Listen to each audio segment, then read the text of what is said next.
Dans le sens du vent, tome 6. Sixième tome, toujours avec Kei qui recherche son frère un peu disparu dans le précédent tome, parce qu'il était réapparu, puis s'était fait enlever par des personnes, donc il le recherche encore un petit peu. Il se dit c'est quand même bizarre là que mon frère disparaisse, puis se fasse enlever, qu'à un moment, pareil, il était au Japon, il avait disparu, donc en bout d'un moment, ça commence à faire un peu beaucoup quand même, on va pas se le cacher.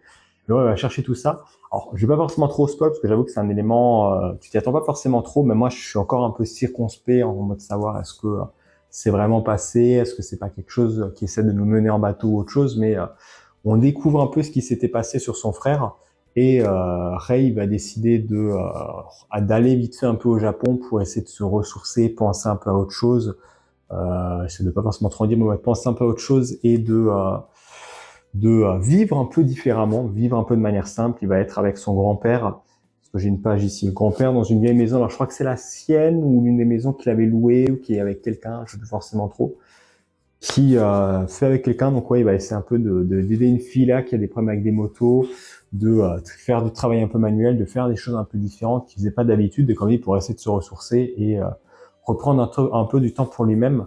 C'est plutôt intéressant. La fin du tome réenclenche un petit peu l'intrigue principale, on va dire ça, pour l'histoire avec son frère.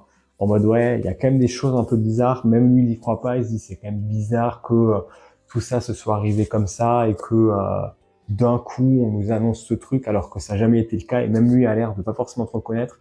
Après, est-ce que ça serait peut-être pas un événement comme qui s'était passé, je crois dans le tome 3 ou tome 4, où même lui, il est en mode, je suis arrivé dans une maison, elle me disait, enfin, c'est la première fois que je viens, pourtant le lieu me disait quelque chose. Est-ce que peut-être que Kei ait aussi une implication là-dedans? C'est quelque chose que je me demande.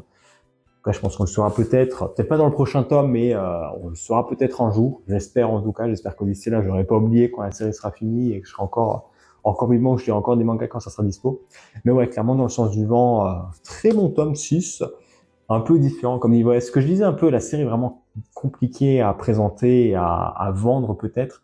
C'est vraiment un voyage un peu différent, voir des lieux, être dans un lieu un peu posé. C'est vraiment le genre de série où, on va dire, voilà, chercher de l'action, c'est pas forcément pour ça, mais si vous cherchez un truc pour réfléchir ou pour vous poser tranquillement, et quand même vous poser quelques questions sur des mystères qui ont peut-être même jamais de résolution ou qui laissent un peu libre à l'interprétation au lecteur de se faire ses propres conclusions.